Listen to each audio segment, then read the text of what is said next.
stars. What have you seen from Texas in this first year under Smart? Obviously, they're very talented. Can beat Carolina and some of the people that they've beaten in the non-league, and I think it's a change of philosophy. It's a change of the way they play. So obviously, it's going to take a little bit of time, and then the injuries have hurt him. But he's done a great job. They're playing pretty well right now. How have you seen them, sort of make up for the loss of Cam Ridley, who clearly has had a lot of success in this league? And they're very fortunate. They still have a 7-footer who was backing them up, and 6'9" who plays. He's not as explosive as Cam, but he plays a lot like him. He's 280 pounds. So it's not like they don't have people inside. I think they certainly struggle, but they're fortunate that they have people who can come in to some ways do what he did. They have bigs, but do they play big the way we think of Texas? Wait till you see Prince Ebay. I've seen him. He plays real big. Yeah. He's a great shot blocker. He struggles, I think, to make shots, but he's as good a shot blocker. He's probably the best shot blocker in our league. Lambert shoots still, the shooter, and the other one's the shooter, screener. Yeah, he's a pick and pop guy. Yeah. He's a pick and pop guy, and then they've got another big post guy.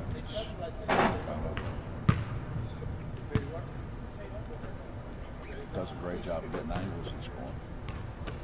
You said on the call yesterday you thought Taylor might be the best point guard. What do you like about him? What's his game? I like everything about him.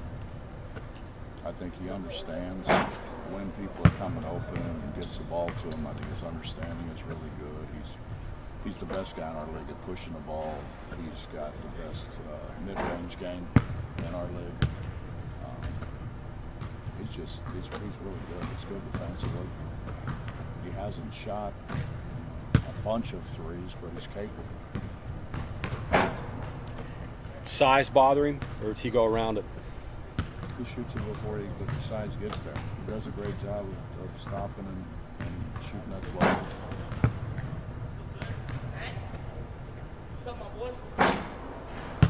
How's this team responding differently to this loss compared to the Virginia one earlier this season?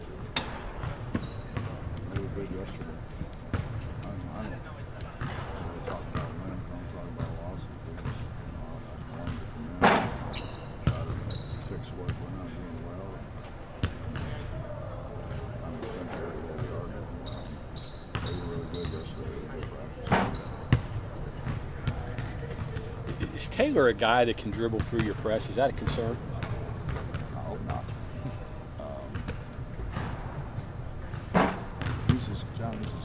I think he's the best point guard in our league. I mean, I think he can score, he distributes it, he pushes it. I mean, he's really, really good in transition. He makes great decisions off the break. We're going to try not to turn him loose, but if we can keep from turning him loose, I think we can keep from turning about anybody loose.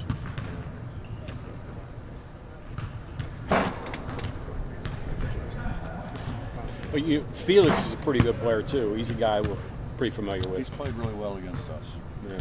He's, for whatever reason, he's always made shots against us.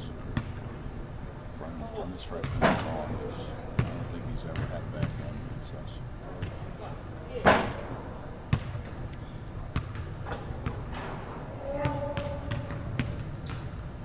Don't often get out rebounded, but down in Oklahoma was the case. What's any different focus going into this Texas game with another lengthy team? Not often, Devin plays 15 minutes. We got 6 and 15, and we kind of equate that out. We had 18 if we played in this normal time. We just got to keep going on forward. Rebounders not just in this league, but in the country. And them playing 15 minutes is detrimental to the way we're trying to play. Scott Drews mentioned something yesterday in his call. He said, you could play a good game in this league and still lose. That's kind of the nature of the Big 12 right now. Oklahoma goes out and loses at Iowa State. I mean, that's the way it is. I saw the second half of the game. I thought they played well. Yeah. They missed a shot, at the end. Maybe it's a different outcome. But I think that's the way it is in this league. We could have very easily lost to Kansas State. We were fortunate to block a shot at the end. By and large, you played a good game at Oklahoma and came down to the last shot. That's what you're dealing with in this league. Came down to the last shot, but we just. I think when you lose, you always look back at what hurts you more than the win. You can't shoot 59% from the free throw line. You can't turn it over 16 times against a half-court defense. It's not a formula for success in any league. It's really amazing we were in it because we played really, really hard. Really well.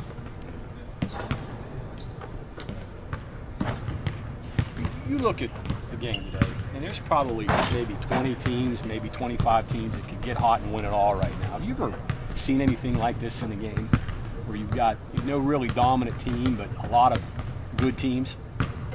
Probably, but I can't remember. But probably, that thing's probably been like that.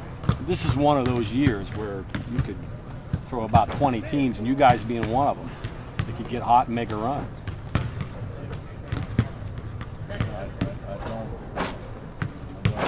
think that maybe the freshmen made the impact that some of them made in years past.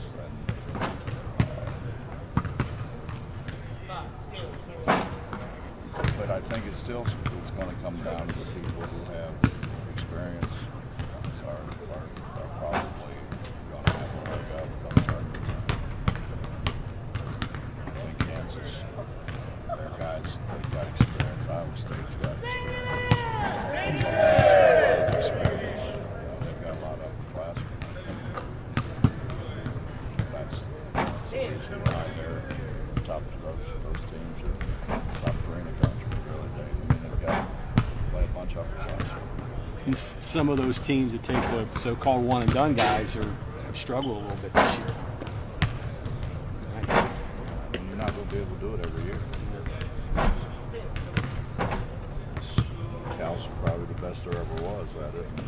They went to the NIT one year. Lost the first round of the NIT. When you use your bench as much as you do, does it vary from game to game based on the opponent, or is it simply what you all do in the game Tuesday, Saturday? I tell them from the beginning, the better you play, the more you do. Temptation plays well if he can stay out of foul trouble. If he can play, Michael's going to play more, the better. We've been working on trying to play two of those bigs together. So, Elijah starts to play better. He's playing better than those other guys. Why wouldn't he play? It puts some pressure.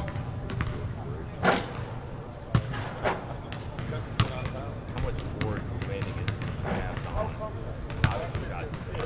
When you have a traditional like 3 or 4 minutes rotation, you kind of go at a certain point and have guys. I don't want to do that. I mean, I've heard the suggestion before to do it that way. When people sit behind me, very close to me, that maybe we ought to, go 4 minutes inside or whatever. Your daughter does that? These guys, I'm paying to do it.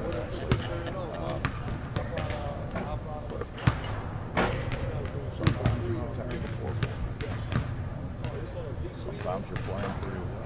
I don't ever want to stop a run. Unless the guy asks out, we're not not going to stop a run.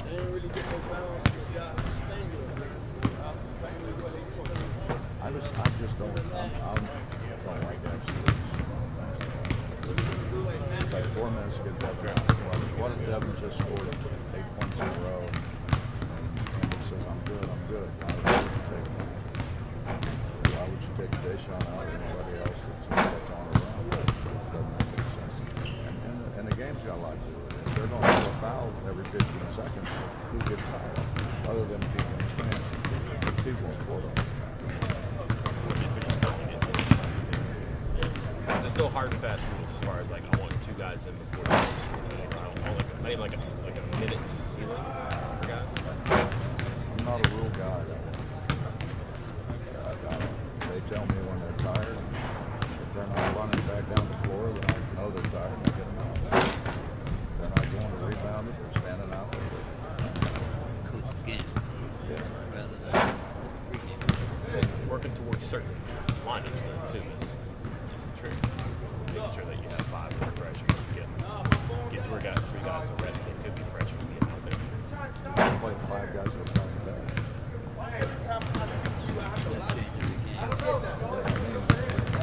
Jay Sean didn't play well against Oklahoma State. He didn't play. When Jay Sean, generally speaking, in the last whatever game, that was the only game he really didn't play as well as he's been playing. And the only reason we're getting him out now is if it's a hard game and we can play Dev 30 minutes, we're talking about